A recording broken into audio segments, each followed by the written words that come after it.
Hey guys, what's up? I'm Christian Taylor, and I'm out here at Tucker's Gap in Middle Tennessee doing a camera test between the Google Pixel 2 XL and the iPhone XS. So today we're going to see how it holds up with the new iPhone XS, but with a twist. You see, I'm not going to label which photo is which or give you any identifying information until the end of the video, because there's so many tests out there that are zooming in 200% and analyzing pixel by pixel, but I really think we need to look at the whole picture of the phone. So today we're going to be looking at both phones to see, is one camera really that much better than the other, or do we just tend to favor one brand over the other when we know which photo was taken on which phone?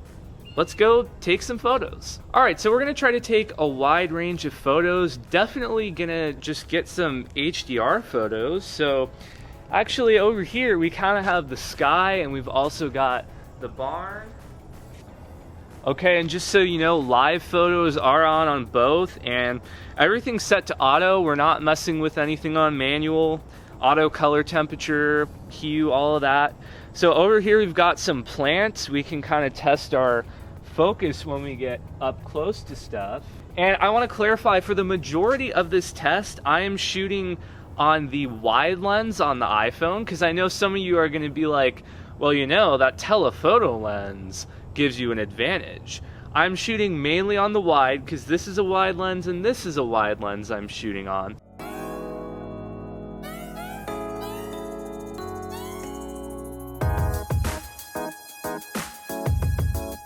I'm sure there's so many people freaking out in the comments like, oh my gosh, the lenses are like in slightly different places, so it's inaccurate. Look, chill, okay?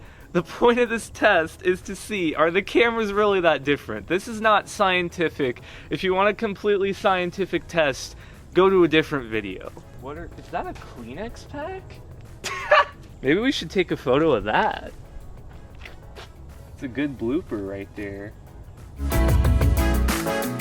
So one of the things I noticed right off the bat is when I'm doing portrait mode, my brother Zach, my awesome cameraman, on the iPhone it will show you it live in real time, but on the Pixel it's processed after the fact, so you actually have to wait until after you take your photo to see what it looks like.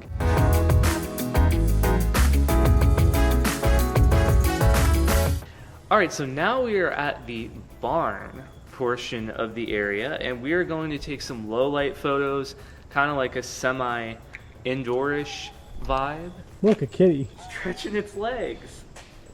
It's a kitty. Never know what you might encounter at Tucker's Gap, right? Bro? It has a flea collar sis, whatever you are. So. How's it going?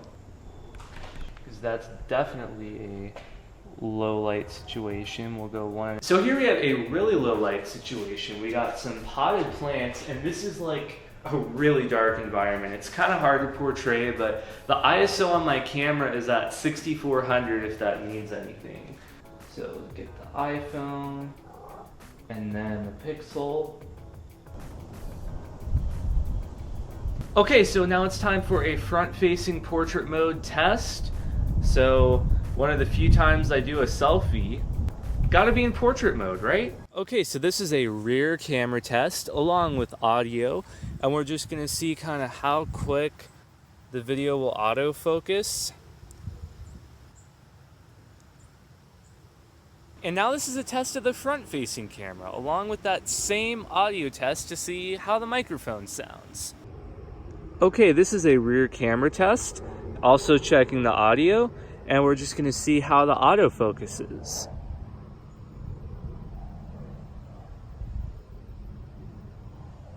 Okay, now this is the front-facing camera, and we're doing that same exact test again, just to see how the audio is and how the footage looks.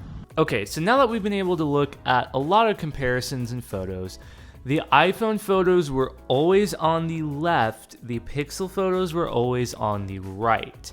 Now, for the videos, both of the rear and front-facing videos, first were the Pixel and second were the iPhone. Well, I think the cameras are more or less the same, and I do think the Pixel pulls ahead in the special functions like the portrait mode and all of that. That's a little bit disappointing considering the iPhone has the dual camera lens that's mainly advertised as helping with portrait mode. But so far, I have just been really disappointed with portrait mode on the iPhone. Now, I do think the iPhone has slightly better HDR. It just tends to expose everything in the shot a little better.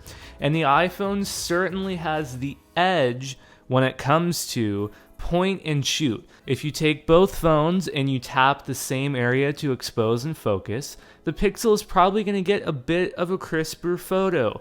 But overall, I think these cameras are more or less the same. So if I had to choose one for the camera, it would be the Pixel 2 XL. But hear me out, the point of this test was to show you that it is dumb to nitpick over cameras. These are both flagship phones, they both have great cameras. If camera is your number one priority, then you should probably get the Google Pixel. However, I don't think that should be your number one priority. I think you should be looking at the phone as a whole. What works for you? Do you prefer iOS? Do you prefer Android? That is the more important question. So, while for the camera I would pick the Pixel if I had to nitpick, I think the iPhone XS has a great camera and I'll have no problems carrying it as my daily driver. So, what do you guys think? Did you like the Pixel 2 XL, the iPhone XS, or did you think both cameras were about equal? I'd love to know in the comments below, and I just wanted to give a quick shout out and thank you to Tucker's Gap for allowing me to film at this awesome venue. I mean, hey, if you need a venue for a wedding or other event and you're in the Tennessee area, definitely check this place out. I'll have a link for that in the description below. If you like this video, please be sure to hit that subscribe button. Click the bell because I'm doing lots of iPhone coverage on cases, review of the phone itself, how it ages over time. We're going to be going in depth with this phone, so definitely don't miss out on that.